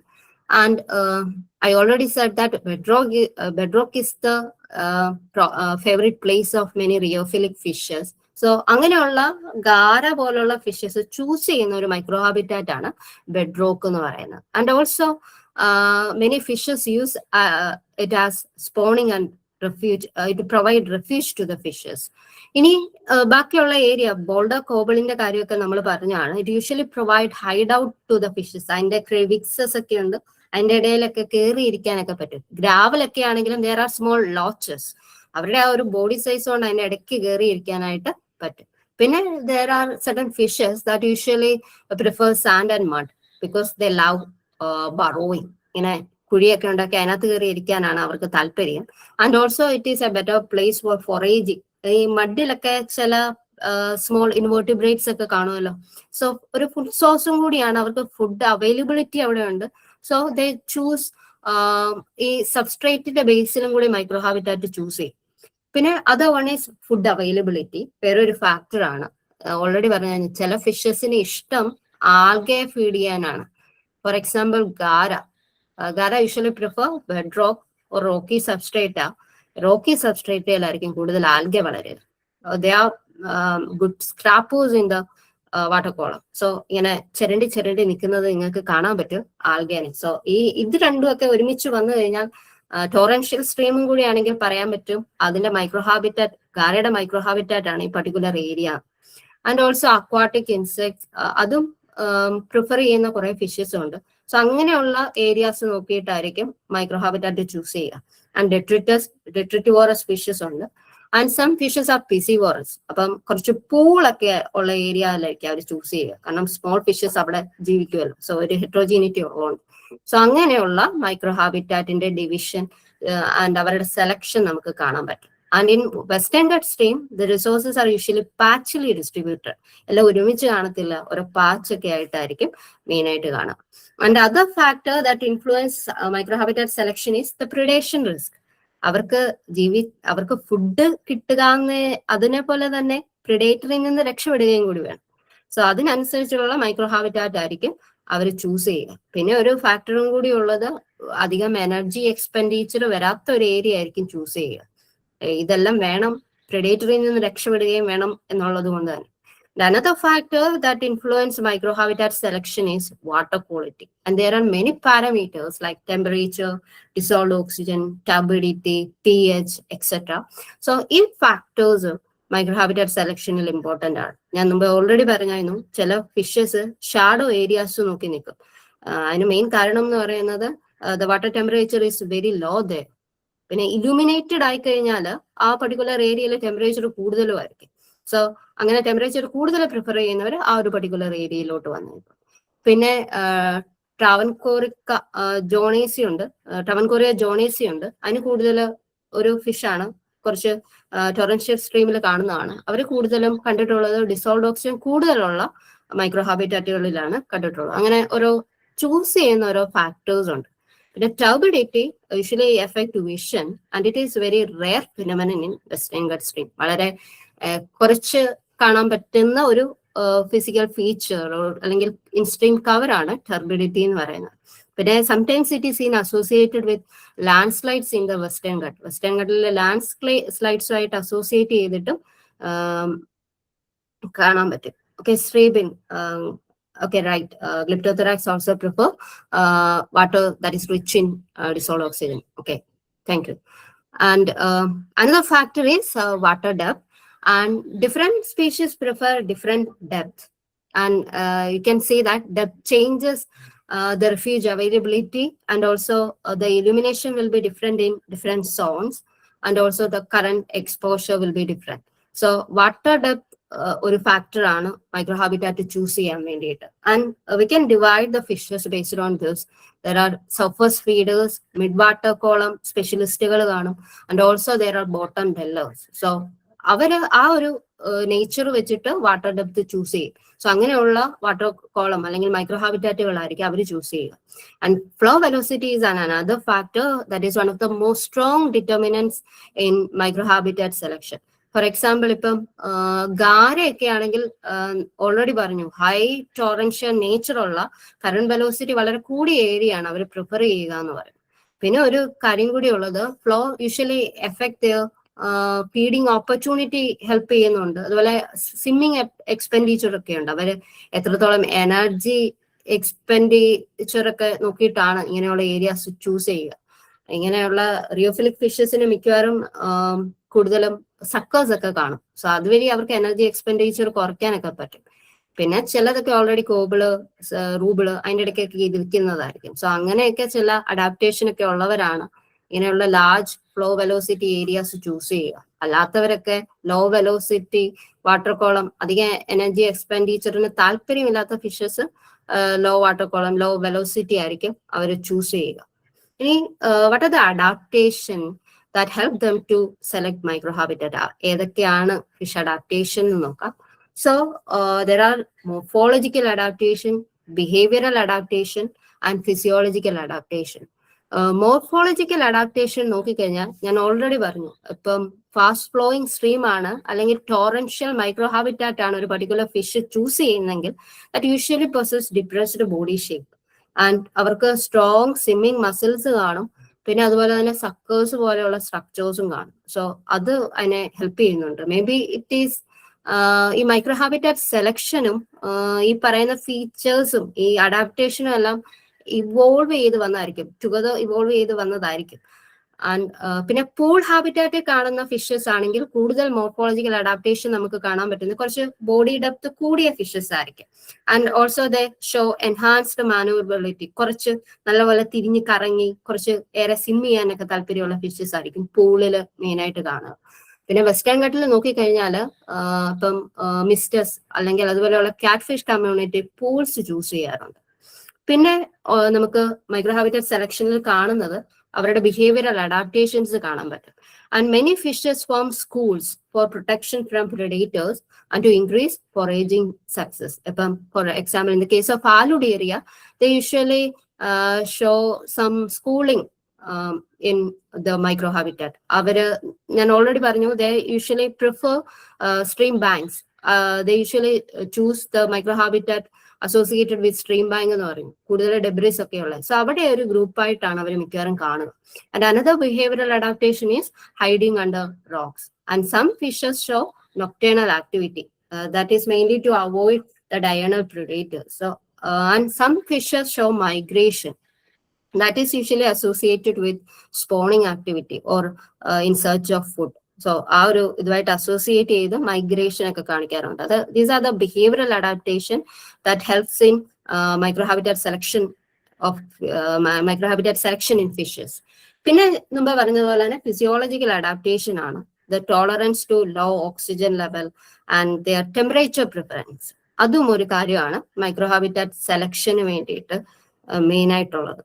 So ഇപ്പം low oxygen content ഉള്ള water ആണ് choose ചെയ്യുന്നെങ്കിൽ they may have efficient gill structure or aerial respiratory organs അതിന് വേണ്ടി develop ചെയ്യും. ചന്നയൊക്കെ you can observe Channa in some Western Ghat stream. So അത് കൂടുതലും they are usually intermediate streams. So അങ്ങനെയുള്ള പർട്ടിക്കുലർ ടൈമിൽ അവിടെയൊക്കെ അവർക്ക് സർവൈവ് ചെയ്യണമെങ്കിൽ ഇങ്ങനെയുള്ള അഡാപ്റ്റേഷൻസ് എസെൻഷ്യൽ ആണ്. സോ ഇങ്ങനെയുള്ള അഡാപ്റ്റേഷൻസ് വരെയാണ് മൈക്രോഹാബിറ്റാറ്റ് സെലക്ഷൻ വേറൊരു രീതിയിൽ നടക്കുന്നത്. And these are some case studies from Western Ghat streams. And we already said about the microhabitat utilisation of Haludaria. And it usually prefers stream margin that is rich in allochthonous matter from the riparian zone. And usually they prefer low focal point velocity. Low focal point velocity means that is usually when we measure the current velocity, particularly at their localized microhabitat. ഒരു particular ഹാലുഡേറിയനെ നമ്മൾ locate ചെയ്താൽ, മൈക്രോഹാബിറ്റാറ്റിൽ locate ചെയ്ത് കഴിഞ്ഞാൽ ആ particular ഏരിയയിലെ വെലോസിറ്റിനെയാണ് focal point velocity എന്ന് പറയുന്നത്.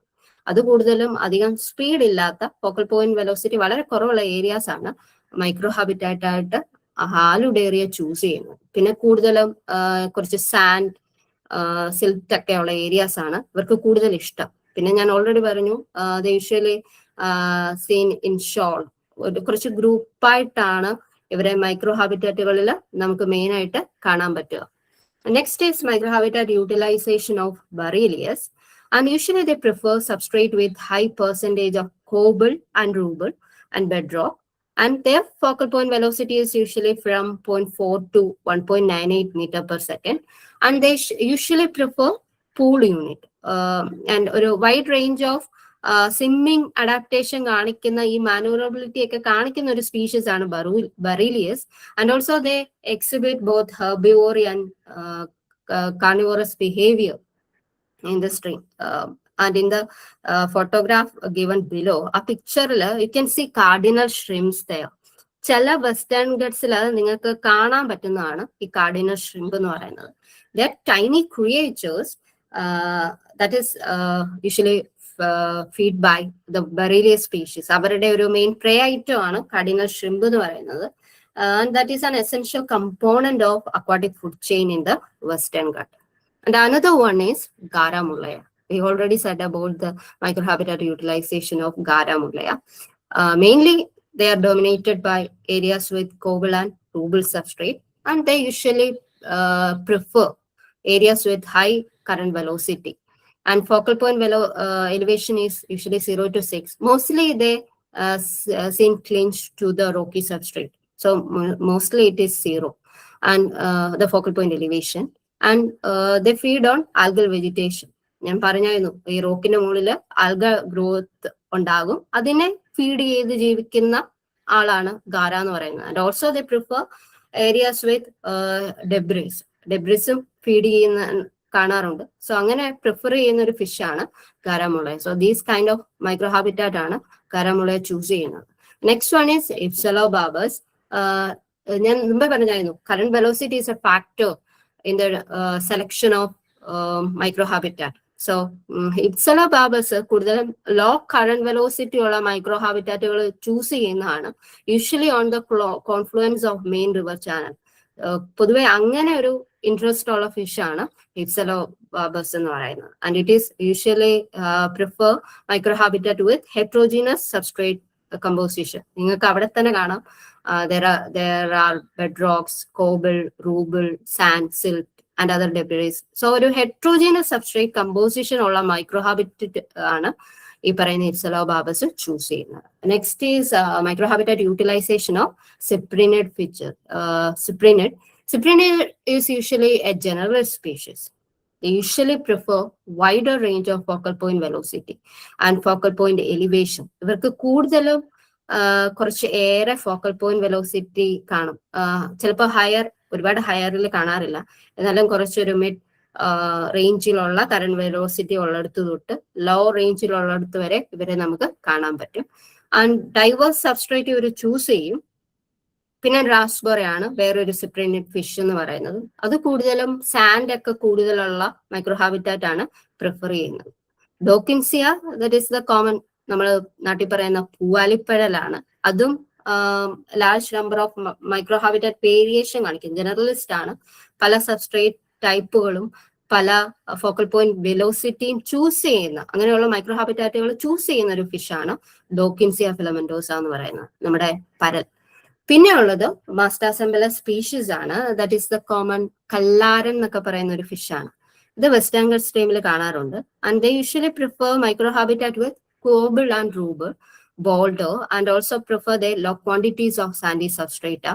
And their focal point velocity is 0 to 0.38 meter per second. Sometimes it's seen associated with rapid. റാപ്പിഡിന്റെ കാര്യം നമ്മൾ പറഞ്ഞായിരുന്നു, കുറച്ച് അജിറ്റേറ്റഡ് ആയിട്ടുള്ള എന്നാൽ ചെറിയ പൂള് ഫോം ചെയ്യുന്ന കോബിളും ബോൾഡറും ഉള്ള ഏരിയ. സോ കോബിളും ബോൾഡറും ഒക്കെ ഉള്ളതുകൊണ്ടാണ് ഇവരത് ആ ഒരു റാപ്പിഡ് ചൂസ് ചെയ്യുന്നത്. പിന്നെ ഹൈഡ് ഔട്ട് ആയിട്ടും ഷെൽട്ടർ ഒക്കെ ആയിട്ടാണ് ഇവരെ പെബിള് സബ്സ്ട്രേറ്റ് ഒക്കെ യൂസ് ചെയ്യുന്നത്.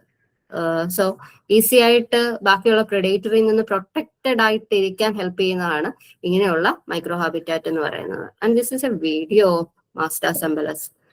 കുറച്ച് ഷേക്കിയാണ് ആ video. There you can see the Mastasembelus resting in its microhabitat.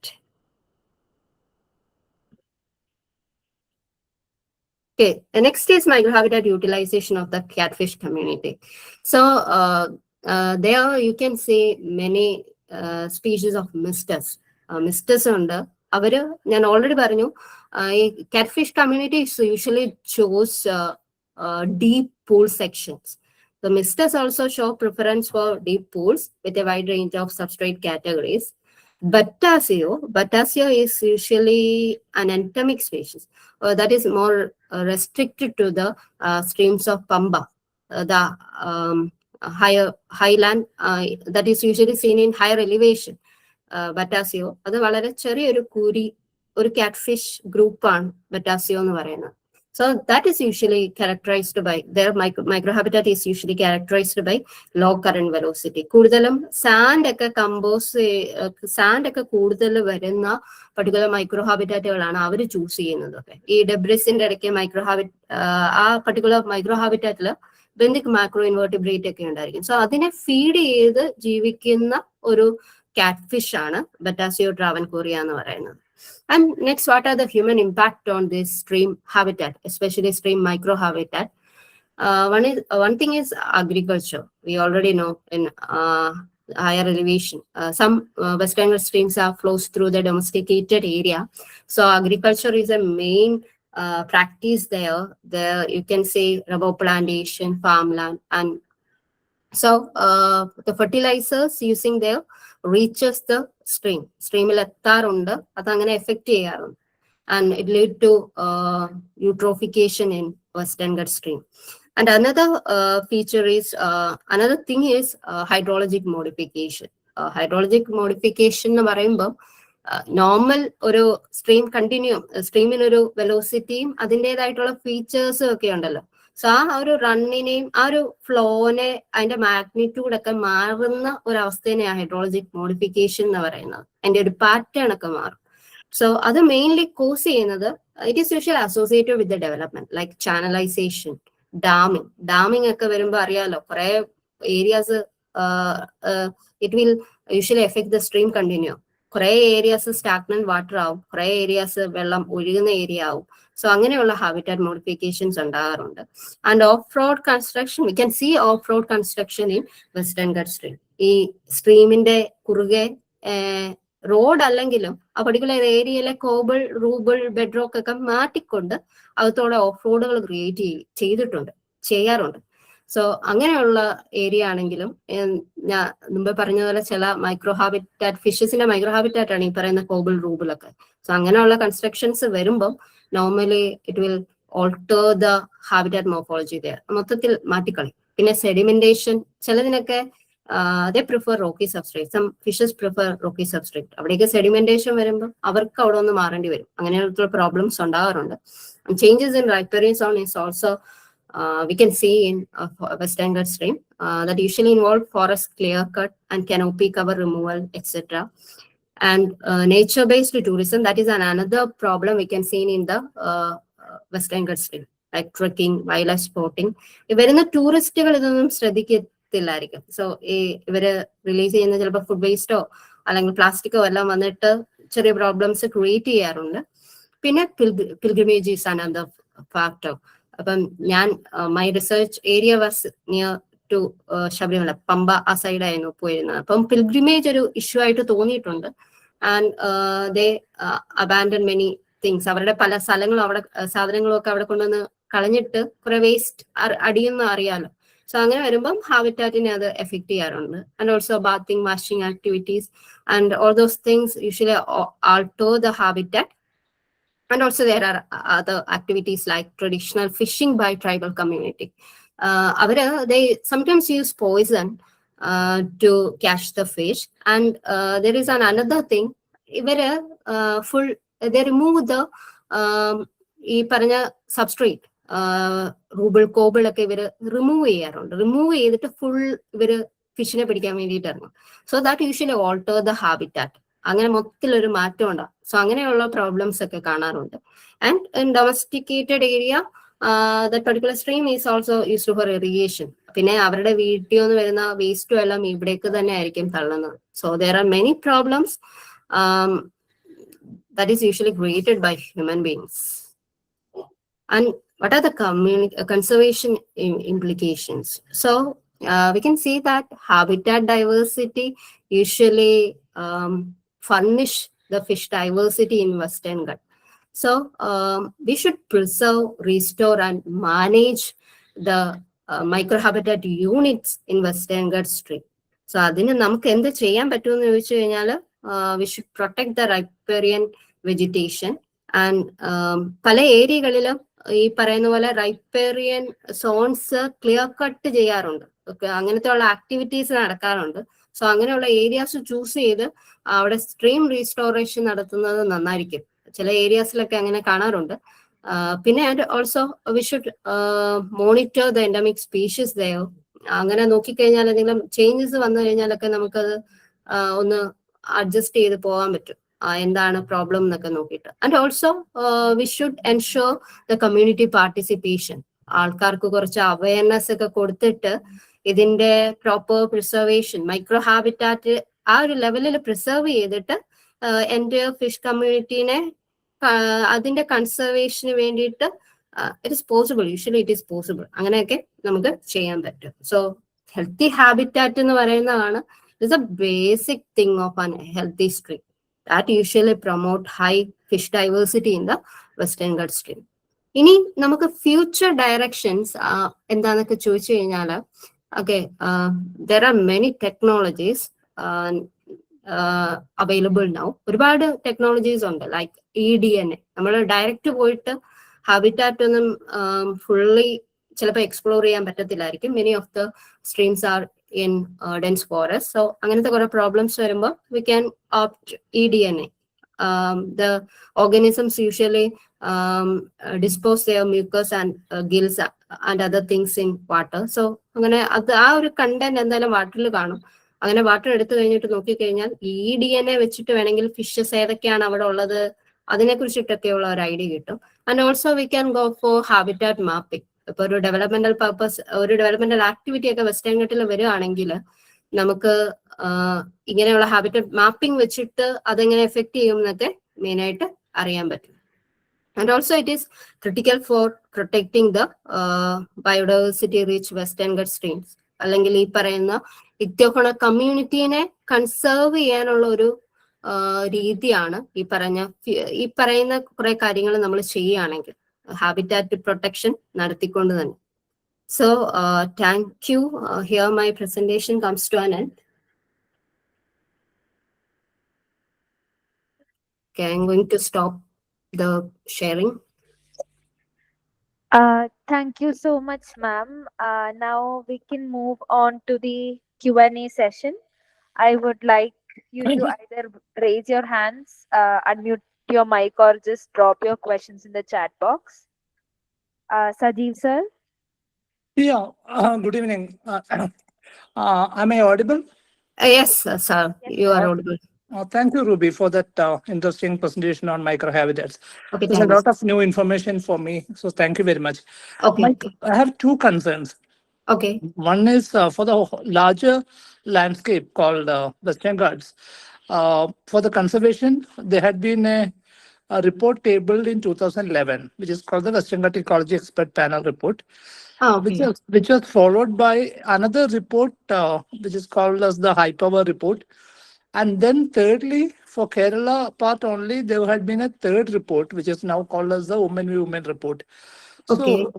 So as a person who have studied in detail the freshwater habitats of Western Ghats, which report would you seem to help the Western Ghats to conserve its biodiversity? Okay. I usually go through Kasturirangan report and all. I don't know which report I should is good for conservation of Western Ghat. Usually, I think it is usually all those reports usually take Western Ghats as a there is wall-scale conservation is there. So when it is about microhabitat, we should consider it in a micro scale. So I cannot say which report is better for the conservation. In fact, all the three reports are diametrically different. And I personally feel that the first report, the WGP report, which is also called as the Gargill Committee report, Okay. is the only report which can protect the biodiversity which you are studying. Okay. Either the Kasturianga Committee report or a Women report will kill a large number of habitats which you are studying. So, I personally feel that people like you who are actually in the field studying things need to take a position regarding these reports, because these reports have been heavily discussed in Kerala, debated in Kerala. So, it is important that researchers understand the differences between the reports and take a position on that. So that's the first Okay. concern. And the Ah, second is regarding your position regarding the tribes. okay. So the tribes whom I work with, uh, they are the people who first started conservation zones in rivers, Okay. at least a few centuries before. Even before Western science started to study fishes, these were the people who had identified locations. They had two types of conservation zones. One was temporal and other was spatial. Okay. Temporal ones is that they don't do fishing at some part of the year. And there are some other places which are completely uh, uh, devoid of any sort of fishing activities. So the tribal communities were the people who understood the fishes much better, had their own taxonomy for the fishes, had a large amount of information on the biology and ecology of not just fishes, anything out in the forest. Okay. Now, now it is saddening to say that they have altered the microhabitats over there, and Hmm. that will be. So, I personally would think you need to look a bit more closely what is the driving force behind that. How Oh, have because for the tribes, the health of the forest is directly related to their survival. Unlike we people, for people who are living in the cities, they are not at all bothered about the health of the forest. But for tribes, they understand that their life is dependent upon the health of the forest, and they try to protect every element inside the forest. So, I personally would request you to have a very closer look at the tribal engagement with fish and all these their things. habitat in the Western Ghats. But thank you very much for that interesting presentation. Thank you. Okay. Thank you. Thank you, sir, for your, that's a new piece of information.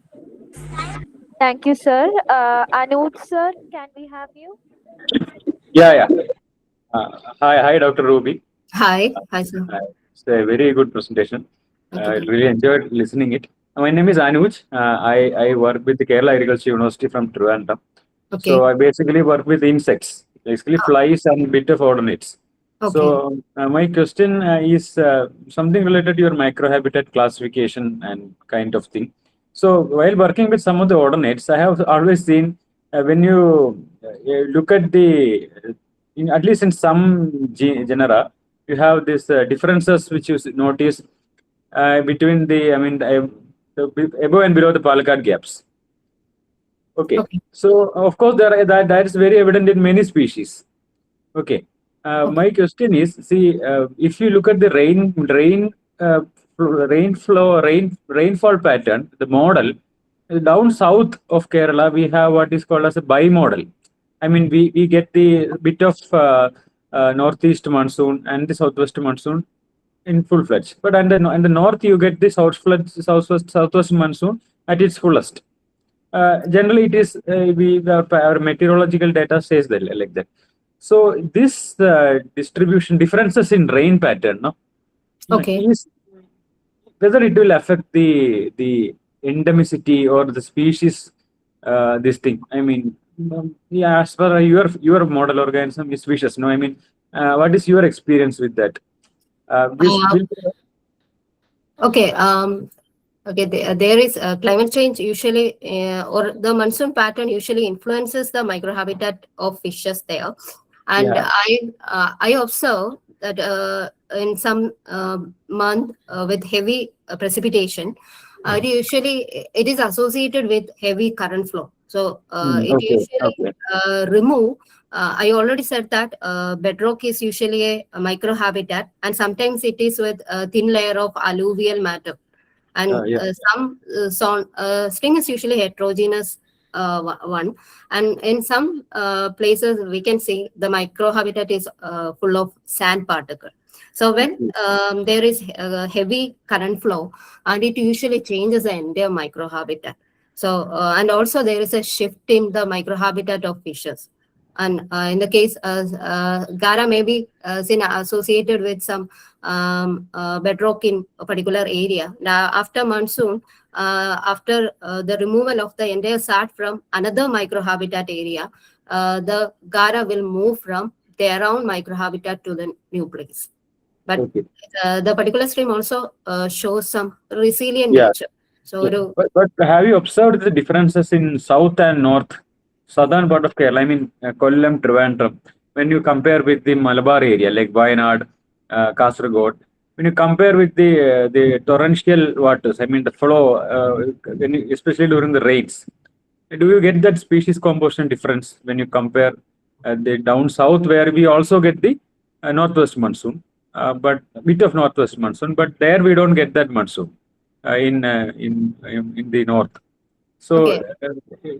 with that contest, in that contest, you get species composition differences. I mean, is there some studies or have you observed Okay, my work was mostly on the on the Pamba? main Pamba Yeah, river okay, beach, okay, okay. and I'm not sure about the what is happening in Yeah, Thiruvananthapuram good. Kollam area. It's okay, fine. I mean, this time this has been in my mind since, but I thought you're the right person to ask because that determines a lot of microhabitat changes. And one Okay. more question I wanted to ask.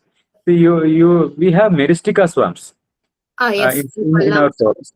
Yeah, in Kollam and bit of Trivandrum area, we have Meristica swamps where you get this nematophores coming out of the very slowly flowing streams. Okay. That roots, I mean, the aerial roots, they bend and come up.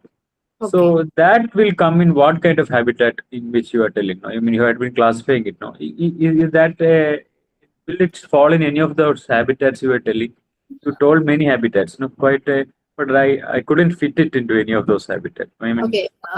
Mostly, my study area was usually the streams that usually flows through the dense forest of Western Ghat, and Okay. mostly there are large trees are usually seen, and Okay. small plants were like physidans, lamellidans, those kind of some submerged, and there is another plant, Laginandra, that I already showed the photograph of that particular plant. Yeah. So those varieties were mainly observed in that particular area. So nematophores, those kind of roots were never observed in my area. So I'm not aware about the thing.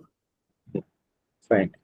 Thank you, Dr. Rubio. It was very nice listening your presentation. Thank you very much. Okay, thank you, sir. Thank you, sir. Any more questions? Hello. Hello, sir. Can you hear? Yes. First of all, let me thank Ruby ma'am having a very wonderful lecture regarding ecosystem and the microorganism. Okay, you're welcome, sir.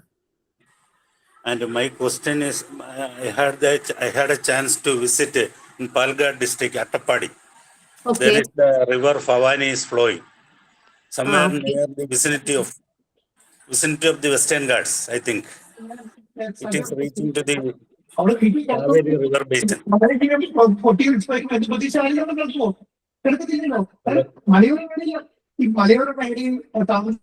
Hello.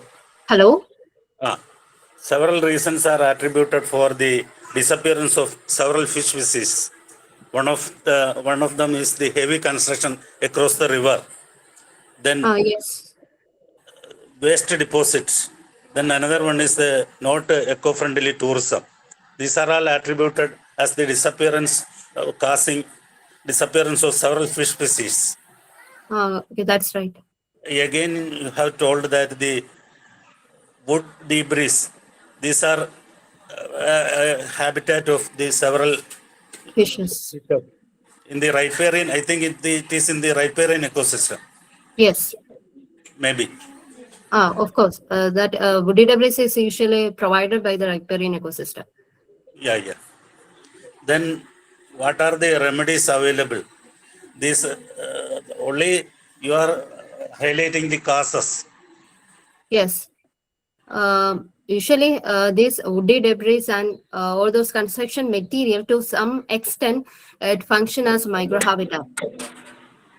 And I think the large number, when riparian vegetation provide a large number of trees or debris to the stream environment, that will ultimately going to block the stream continuum. So there is a little bit concern regarding that, but to some extent it usually promote the health of the stream ecosystem. Yeah. Okay, thank you. Okay, thank you sir for your question. Hello ma'am. Hello.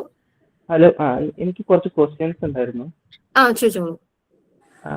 മാം, ഇപ്പം മാം കുറച്ച് individual ഫിഷസിന്റെ substrate percentage പറഞ്ഞല്ലോ, ഫിഷിന്റെ അങ്ങനെ. അത് നമ്മൾ എങ്ങനെ ശരിക്കും quantify ചെയ്യും? Substrate percentage എങ്ങനെ നമ്മൾ ക്വാണ്ടിഫൈ ചെയ്യാം? സബ്സ്ട്രേറ്റ് പെർസെന്റേജ് നമുക്ക് ക്വാണ്ടിഫൈ ചെയ്യാൻ വേണ്ടിയിട്ട് ആദ്യം തന്നെ സബ്സ്ട്രേറ്റിന്റെ ക്ലാസിഫിക്കേഷന് വേണ്ടിയിട്ട് കുറെ മെത്തേഡ്സ് ഉണ്ട്. മാർക്ക് ഫിയേഴ്സൺ, ബ്ലെയർ ആൻഡ് മാർക്ക് ഫിയേഴ്സൺ എന്നൊക്കെ പറഞ്ഞ വെൻവേർഡ് സ്കെയിൽ, അതിന്റെയൊക്കെ ബേസ് ചെയ്തിട്ടുള്ള ചില മെത്തേഡ്സ് ഉണ്ട്. അതിനകത്ത് കൃത്യമായിട്ട് ഇത്ര മില്ലിമീറ്റർ അല്ലെങ്കിൽ അത്ര മൈക്രോമീറ്റർ ആ ഒരു റേഞ്ചിലാണെന്ന് പറയുന്നത്. അതിന്റെ ബേസിൽ നമ്മൾ സബ്സ്ട്രേറ്റിനെ ആദ്യം ക്ലാസിഫൈ ചെയ്യും. എന്നിട്ട് നമ്മൾ അതിനെ ഒരു പർട്ടിക്കുലർ മൈക്രോ ഹാബിറ്റാറ്റിൽ നമ്മളൊരു സ്കോറിംഗ് പോലെ ചെയ്തിട്ടാണ് ആ ഒരു പെർസെന്റേജ് കമ്പോസിഷൻ നമ്മൾ എടുത്തേക്കുന്നത്. അങ്ങനെയാണ് നമ്മൾ അത് ചെയ്യുന്നത്. ആക്ച്വലി ആ സ്കോറിംഗ് ഇല്ലേ, ഇപ്പൊ നമ്മളിപ്പോ 100 മീറ്റർ സ്ട്രെച്ച് എടുക്കുകയാണെങ്കിൽ അപ്പൊ അവിടെ നമ്മൾ കാണുന്ന വിഷ്വലി ആണോ സ്കോർ ചെയ്യുന്നത്, അതോ വേറെ എന്തെങ്കിലും മെത്തേഡ്സ് ഉണ്ടോ?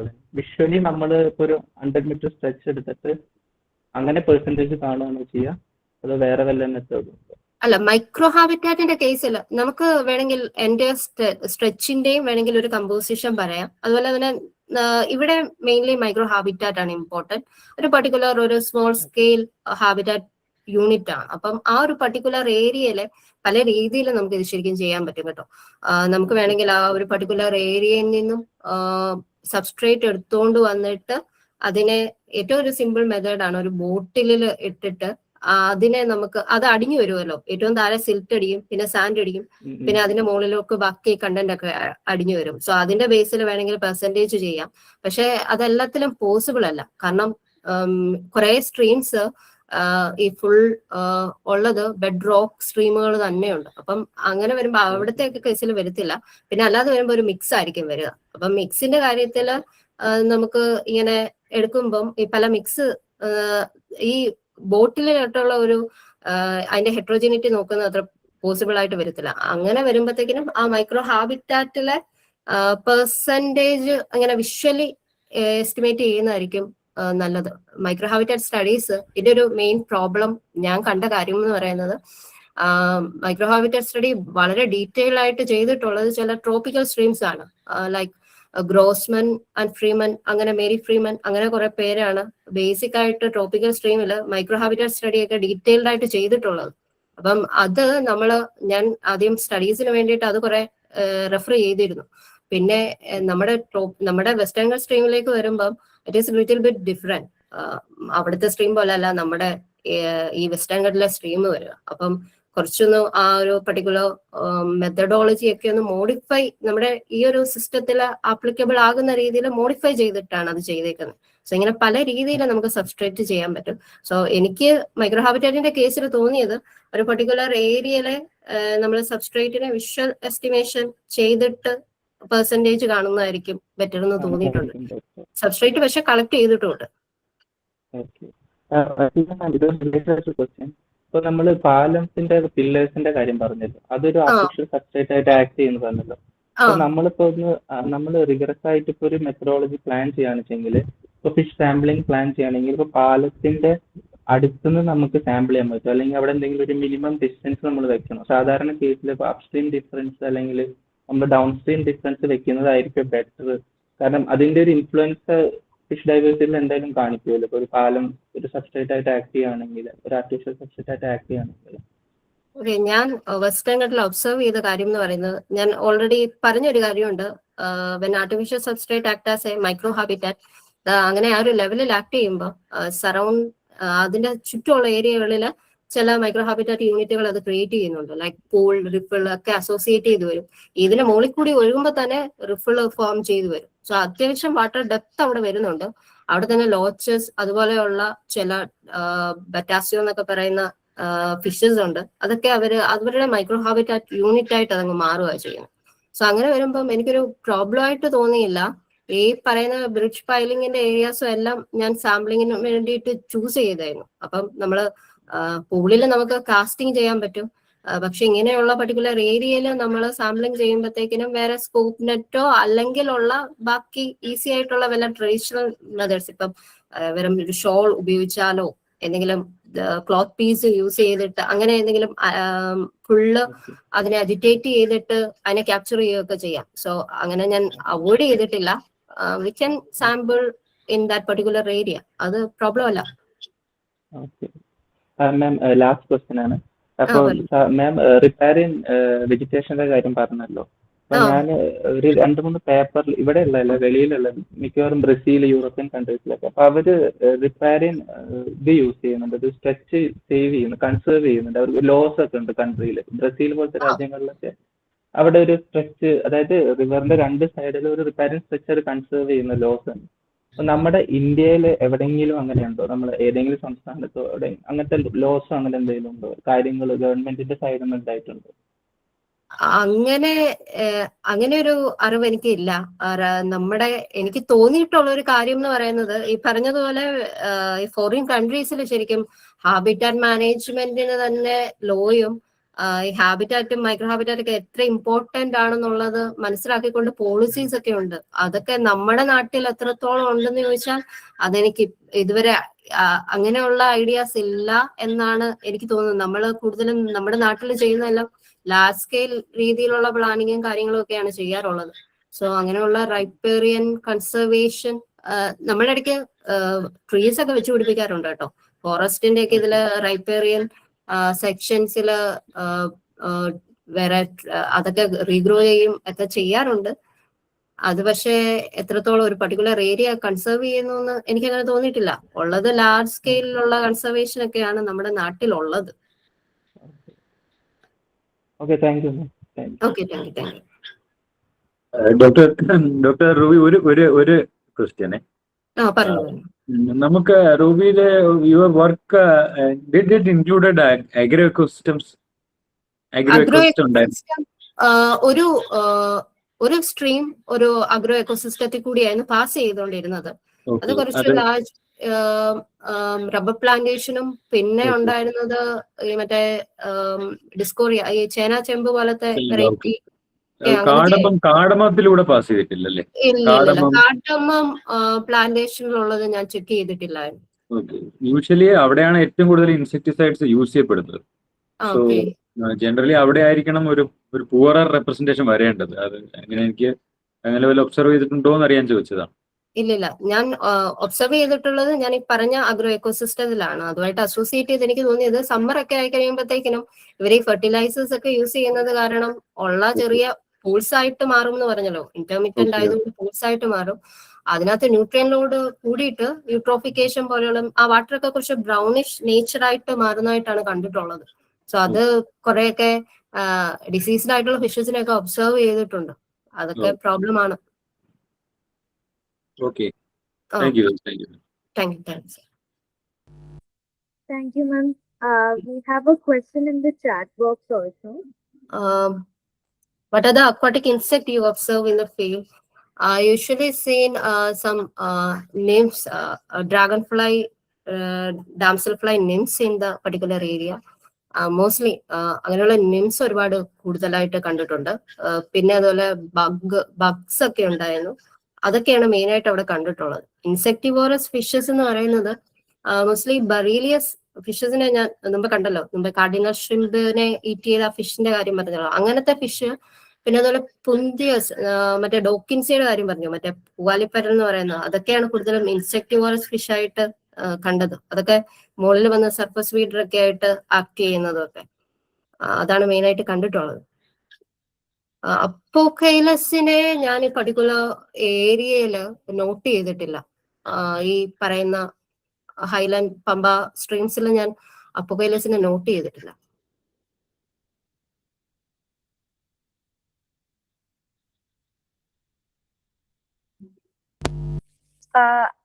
So thank you so much, ma'am. I think we can conclude today's session. As we come to the end of today's session, we extend our heartfelt gratitude to Dr. Ruby Thomas for her enlightening and engaging talk on microhabitats matter. Through her presentation, we gained valuable insights into the intricate relationship between stream microhabitats and fish diversity in the Western Ghats. Her expertise and passion for freshwater ecology has certainly broadened our understanding. We also thank everyone else who has joined us and actively participated in today's session. With that, we officially conclude today's session. Thank you all for joining us. We look forward to seeing you again for another exciting BioRigs session. Have a wonderful evening. Good night. Okay, thank you everyone.